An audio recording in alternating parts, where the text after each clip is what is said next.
गालुआ मंत्री को मुह फुटाणी गला कुआड़े।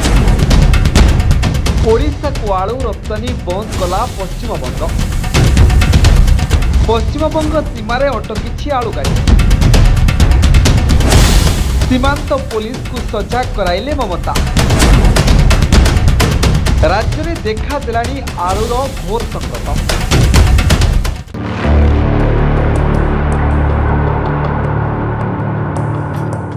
पुणी ओडिशा को आलू देवा को मना करिले ममता।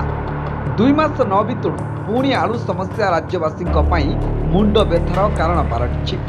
बाहापी आलू मंत्री कहते राज्य में आलू समस्या रही गेरुआ मंत्री कथा को लात मारी प्रमाण करिले दीदी ममता। बाबू गालुआ मंत्री सेतेबेले कहते ममता सहित आमर कथा ओडिशा आलू आसिबो हेले कथाटा ओलटा हैला। आलू देवाकू मना करिले ममता दीदी। बेहिया आलू मंत्री बाचलामी कथा हैरान होउछंती कोटी कोटी ओडिशावासी। राज्य में गेरुआ सरकार आसु आसु राज्य में आलू समस्या देखा देइतिला। गालू मंत्री उत्तर प्रदेश आलू आनिबा कथा कहिथिले हेले मंत्री कथा फर फाटी रास्ता रे गड़िला। उत्तर प्रदेश आलू भल न मिलबारु पुणी ममता गोड़ धरिथिले गेरुआ सरकार। मात्र 2 मास दीदी आलू न देबा राज्य गेरुआ सरकार गालरे पड़िला शक्त चापड़ा। राज्य में सरकार को आसु आसु धरा को सरा मणुथिले मंत्री बाबू। राज्य को आलू नदवा रोकठोक मना करदेले घास फूल दीदी। एबे सरकार गोड़े बेड़ी पड़ी आलू मंत्री करिवे कौन?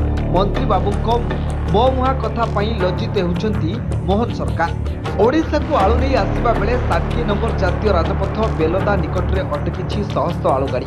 पश्चिमबंग में आलू दर न कमिबा पर्यंत ओडिशा को आलू रप्तानी बंद करिवे बोली कहिसंती ममता। तथापि बेहिया गालुआ कृष्णमंत्री सबू ताड़ी पकाइबे बोली कहले।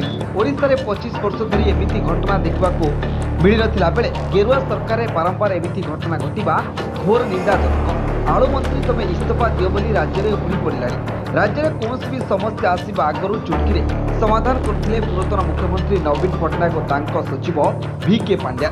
सबु राज्य सह भर संपर्क रखी व्यवसायी करते मुख्यमंत्री नवीन पट्टनायक और VK पांड्या। राज्यवासी कौन लोक असुविधा न पड़तु से नेता मंत्री मानक सजग रहा आदेश देउथिले मुख्यमंत्री नवीन पट्टनायक।